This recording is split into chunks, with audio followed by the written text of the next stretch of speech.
Hi மக்களே, today என்ன ஸ்பெஷல்னு பார்த்துடலாங்க. எங்கள் வீட்டில் ஃபர்ஸ்ட் தம்பியோட லஞ்ச் பாக்ஸ்லேருந்து போகலாம். இன்னைக்கு வந்து 2 லஞ்ச் பாக்ஸ். ஏன்னா வந்து பெரிய தம்பிக்கு காலேஜுக்கு லஞ்ச் கட்டியிருக்கேன். இது என்னன்னு பார்த்தீங்கன்னா புதினா ரைஸ். இது வந்து பீர்க்கங்காய் தேங்காய் துருவி போட்டு பொரியல் பண்ணியிருக்கேன்.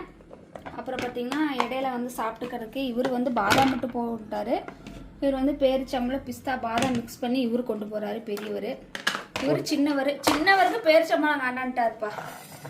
இதான் லஞ்ச் பாக்ஸ். எங்களுக்கு பார்த்தீங்கன்னா வெள்ளை சாப்பாடுங்க, அப்புறம் ரசம், அப்புறம் பார்த்தீங்கன்னா பீர்க்கங்காய் பொரியல் கொஞ்சம். இது பார்த்தீங்கன்னா கொஞ்சம் மல்லித்தலை இருந்தது, அது சரி அப்படியே விட்டோம்னா வேஸ்ட்டாக போயிரு சொல்லிட்டு அது அப்படியே வந்து தேங்காயும் பச்சை மிளகா ஒரு பூண்டு போட்டு அப்படியே துவையலாட்டு பண்ணிட்டேன். செம்ம டேஸ்ட்டாக இருக்கும். இன்னைக்கு எங்கள் வீட்டில் இதுதாங்க ஸ்பெஷல். உங்கள் வீட்டில் என்னன்னு சொல்லிட்டு கமெண்ட் பாக்ஸில் கமெண்ட் பண்ணுங்கள். Yeah.